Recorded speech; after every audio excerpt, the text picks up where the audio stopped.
Herzlich willkommen, liebe Zuschauer. Mein Name ist Utagramm und ich freue mich, einen Gast aus den USA heute bei mir zu haben, Professor William Toel. Professor Toel, welcome to Germany.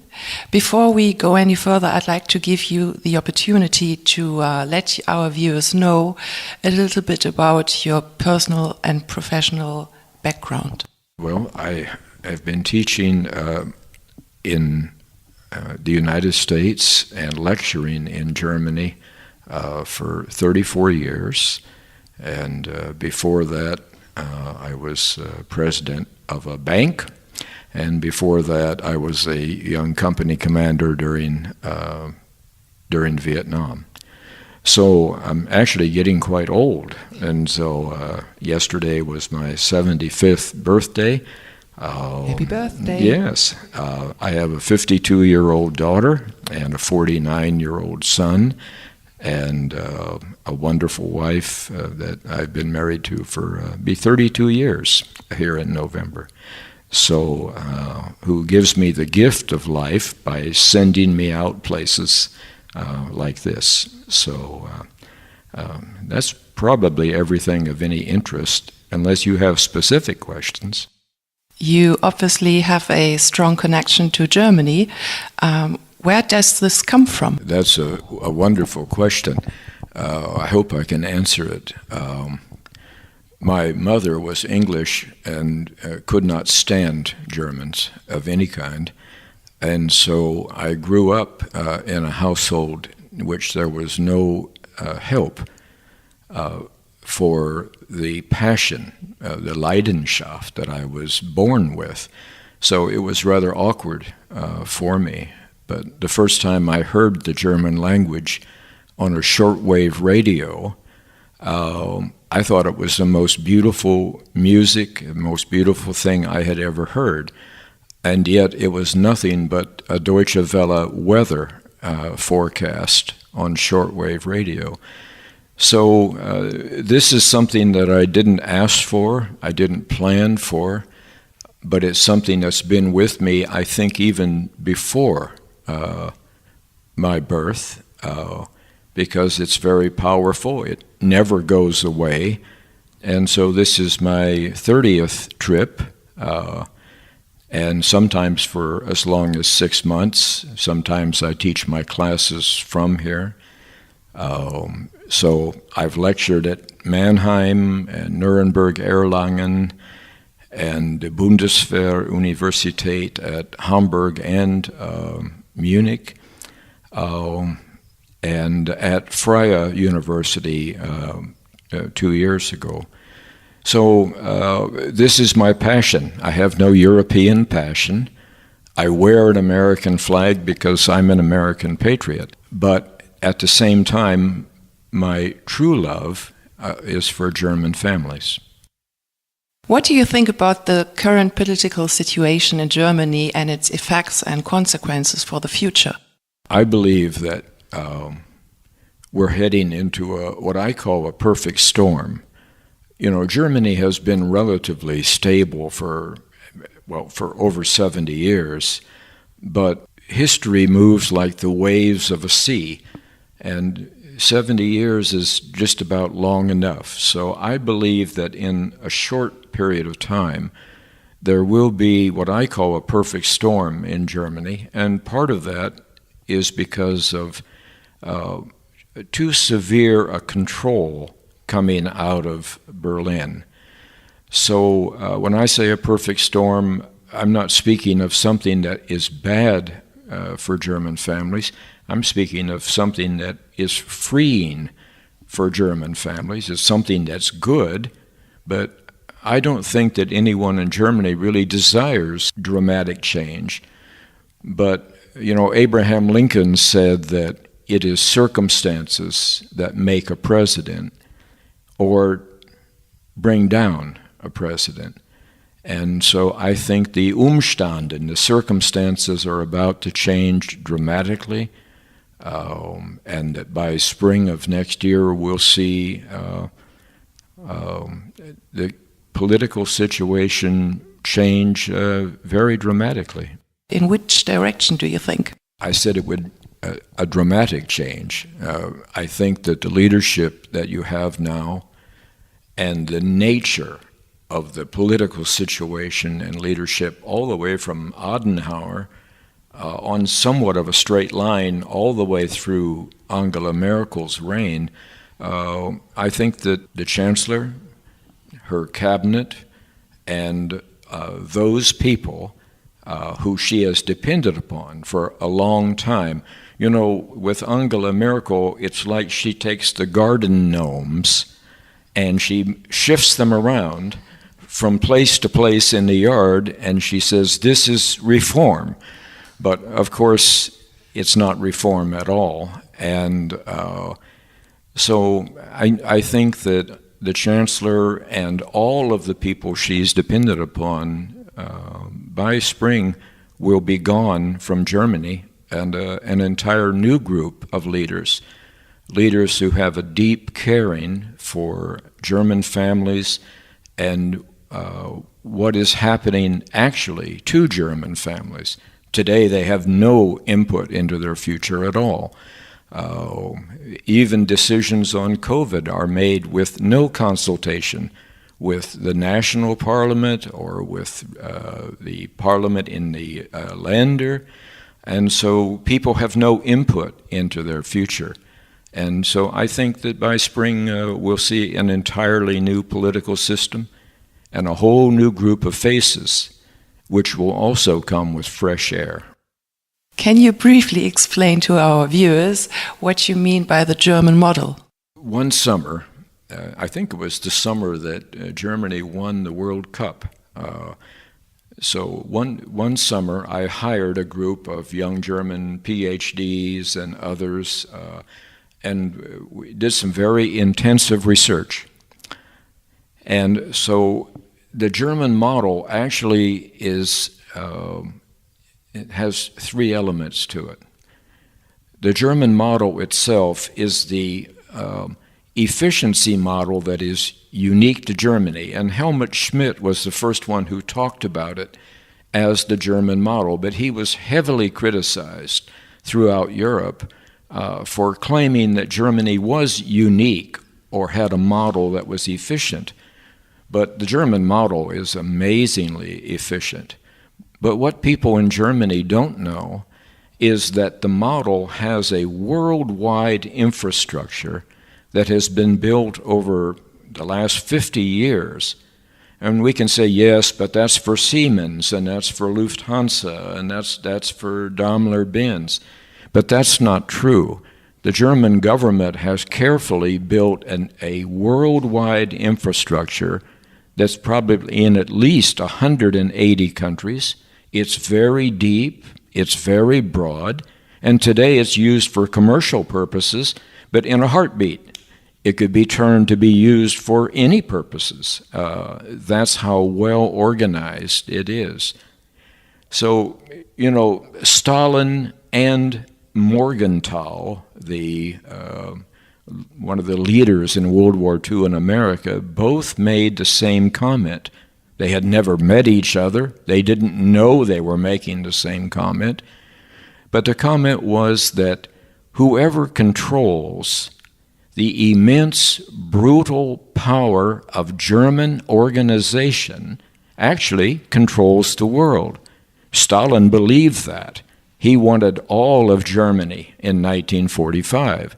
But America and Britain also believed it, and they wanted the industrial might of Germany, which includes systems, that includes manufacturing, but it mostly includes Germans who have a desire to do things in an excellent manner, the Tüftling. So you have the model itself, which Angela Merkel manages and runs, and then you have this worldwide network, and then you have the more intrinsic thing, and that is Germans themselves.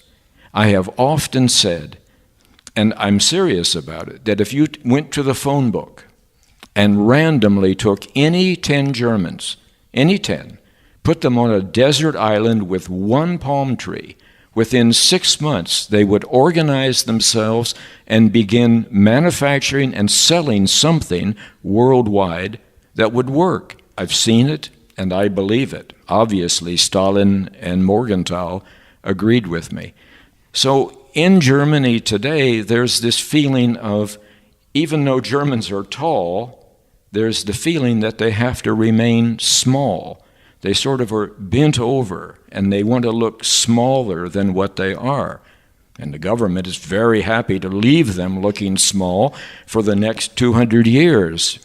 But the problem is, and I don't mean this with disrespect. Remember, I love Germans, and that's a word used in context. I don't use that for anything else other than my wife and children.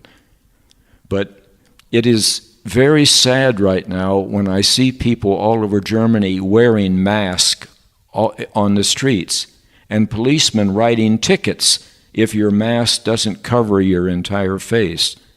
Because what makes me sad is that Germans really should be wearing masks right now, because they are robbing the world of Germanness. The smallness keeps them inside, and it keeps them down. And here's an entire world of people who need everything that Germany has, everything Morgenthau and Stalin described. And where is it? It's here, it's small, it's down. Germany is robbing the world of an immense gift. You see one of the greatest dangers of our society in inflation. Why do you believe inflation is so dangerous? The perfect storm is really three things, and inflation is the third one. But today, the German chancellor pretends that there is no inflation. And when they just did the Steuer meetings in Parliament, she didn't mention the word inflation. In fact, she only mentioned deflation. But that's fairly common. Inflation is a serious problem for German families. The perfect storm is under-the-table immigration. Never again is she going to allow 1 million people to come in without even bothering to do a simple background check. She can't do that anymore. But she can bring in immigration through a whole variety of guises. Where the UN mandates it, or the European Union says, there's a fire in a refugee camp. We must be kind to children. So immigration is still taking place, but it's under the table. Her natural controlling mechanism is always too tight for the situation. It's always a little bit too much, as if she doesn't trust Germans with their own future. And number three is that she's not going to tell Germans about inflation until it's already among them. She's going to wait until the time is a little bit too late. So inflation is the one thing that German families cannot handle. Immigration is negative for thousands of German families, as was seen here in Cologne, but that's only a tiny percentage. But inflation is dangerous to all German families. It robs their savings. The Bundesbank used to be the most admired central bank in the world, because it was very careful in its thinking, very careful and detailed in its planning to keep the currency stable. And that gave Germans a feeling of comfort that they could work, they could plan, they could retire, they could raise children. But the Bundesbank and the Deutsche Mark are both gone, and now inflation, unless the chancellor brings it up and warns people, it can creep in without being seen. I wrote a recent blog in which I detailed about 9 ways that inflation is already in Germany. One of the simplest ways is that, we used to have a lot of things that were courtesies, human courtesies, in services and the way we dealt with each other. And these were cost-free, but they're not cost-free anymore. Since COVID now, we have a new normal, new circumstances. So not only do we have a reduction in quality in products without telling anyone, we have a reduction in volume and packaging in products without telling anyone. We now charge for services. I mean, it's almost ridiculous now.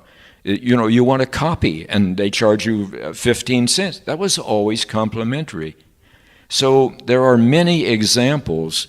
Anything that takes money out of Germans' pockets, and that's what inflation is, unless you have a reduction in prices or you have an increase in income. So I would say that there are a dozen different inflation factors that are already here, and that will rob every German family of the quality of life in their future. At what level do you see inflation as a danger? Doesn't it also have something good in a controlled dose? Tomorrow I get to have an interview with one of your chief economists here in Germany. So we'll be talking about expansionary monetary policy and central bank policies and interest rate swaps and all of these things, which are, to be honest, are somewhat irrelevant except between academics. But I would say that by April, Germany will be in the 4 to 4.5, 4.5% range in inflation. And that alone is somewhat devastating, not so much because of the financial impact, but because of the emotional impact. What I see on the streets of Germany today is Germans are desperate to find clarity, Klarheit. They're desperate for someone to tell them what is really going on. Was ist eigentlich gewesen ist? I don't see that Germans have a clear view of where they are and where they're going. Of course, Germany's had no vision or no dream for 75 years. That's banned. That's a bad thing. You can't control dreams and visions. But inflation, let's say at even 4% in April, emotionally is devastating. It comes on top of COVID. It comes on top of an American election in which all of a sudden Germans feel nackig, they feel naked. We're not going to be able to take care of keeping Russian tanks out of the Fulda Gap over the next few months. We're going to be lucky to be able to take care of our own problems. We have very severe problems in America right now. It will only take a tiny spark to set them off. The last thing we'll be thinking about is protecting Germans. To be honest, we really don't think about it very much today.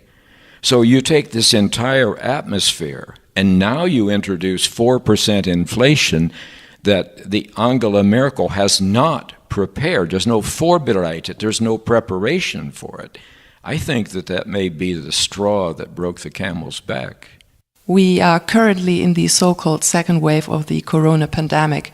In your opinion, what effects does corona have on the global economy, and how do you think will Germany develop in global comparison? We're in the second wave of making sure that we have sufficient control. COVID-19 is not going to make the history books 50 years from now. We forgot about the Spanish flu in 50 years. It didn't make a history book after the 50 years. The Spanish flu killed 625,000 Americans, 12 to 15 million people worldwide, and was so dramatic that people were actually dropping dead walking to and from their homes and work. That's how sudden and dramatic it was. Corona is not a good thing. If I get it, I would probably be very sick or maybe not survive at all at my age. But at the same time, it's much more of a controlling mechanism, a political mechanism, than it is a disease. I have not come across one entity, whether it's a corporation, whether it's an NGO or whether it is a political entity such as in Germany or America that has not taken advantage of the coronavirus to get things that it wanted and otherwise couldn't get. I think that that's somewhat of a tragedy. I saw police yesterday ticketing people in Cologne because they were standing too close to each other, because their mask did not cover entirely their face. You know, we have people all over the world, including America and especially Germany, who are already confused. They're already somewhat fearful, somewhat anxious. They don't know what's happening to them or what their future looks like, and we're using this pandemic to make them more anxious and more fearful and more confused. And I think that that's probably a tragedy. You know, there are 66 people today in intensive care from COVID in all of Berlin. That doesn't even compare to the normal flu from the past few years. So I think that we need to put this in perspective. Of course, it's affecting the global economy right now.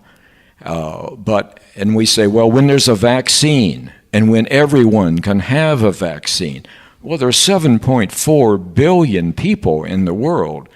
Most people can't afford a vaccine, so who will get it when it's in small numbers? Who can afford it? How will it be distributed? You're talking about a 4 or 5 year period before so-called COVID is under control. So most of the global economy would be long destroyed before that period came. So the vaccine is not the answer, as we're being told. I think the answer is to have the right perspective on what we're in and what's happening. For the vast majority of people, especially young people under 25, COVID is a bad cold with a fever. And in a few days, it's gone. The right perspective is what we need. Professor Toel, is there anything else you would like to let our viewers know? Thank you, Uta. You know, back after World War II, there was a 20-year period where there was a clean sweep and the outside came in and controlled Germany and set up a new curriculum for schools. And in fact, the Americans set up the German Constitution. Morgenthau and others said that Germans were not involved in setting up the new Constitution or the Basic Law. So in those first 25 years, that was very necessary because there were many people here who were not trustworthy in the Western way of thinking. So, but then all of a sudden it started to morph into something that was more German, and that was maybe in the second 25 years, it sort of became accepted to be Zweite Klasse Amerikanisch or Zweite Klasse Europäisch, and here comes McDonald's and Starbucks and Burger King, and so I think Germans kind of got used to it, and they started seeing that this was sort of an easy way. You didn't have to take responsibility. You didn't have to have expectations. You could be fun Germans without having to be responsible Germans.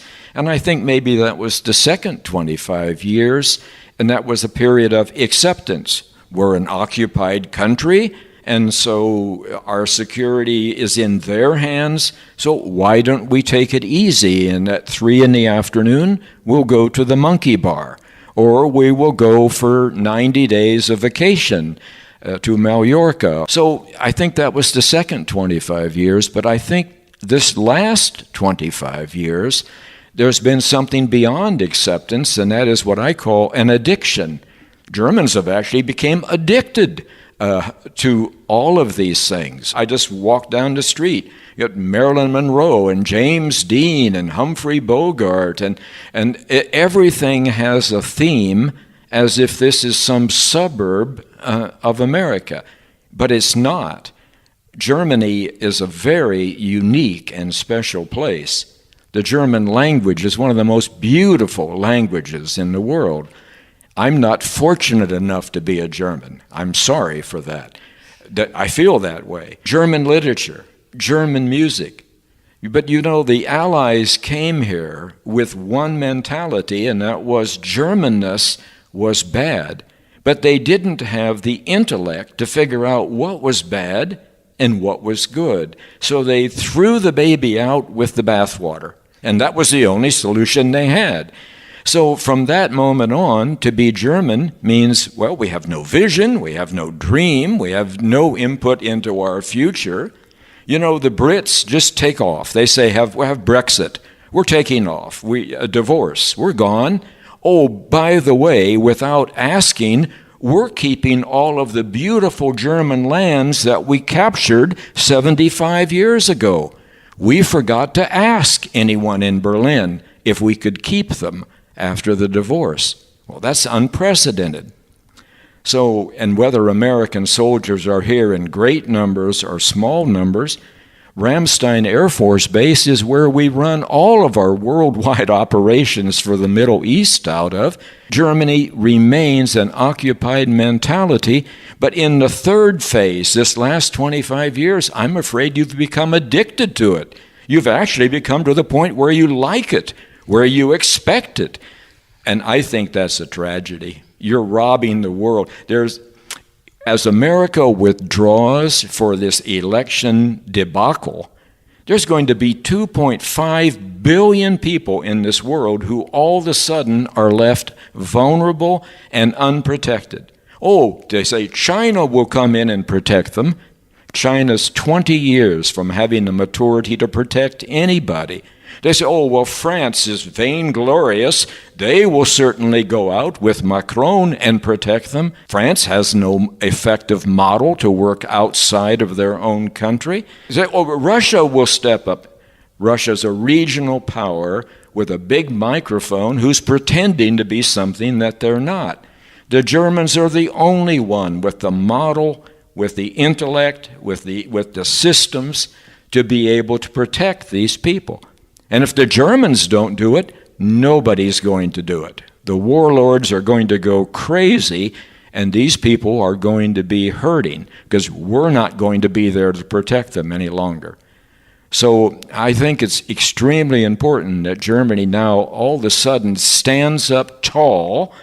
They are tall. It's time for them to stand up to their full height and to start taking responsibility. The world desperately needs it. Professor Toel, thank you very much for taking your time and especially for sharing your views and thoughts with our viewers. I wish you a pleasant stay in Germany and I hope to hear a lot of you in the future. Thank you, Uta. Herzlichen Dank fürs Zuschauen und Ihnen, Herr Professor Toel, für dieses aufschlussreiche und informative Gespräch.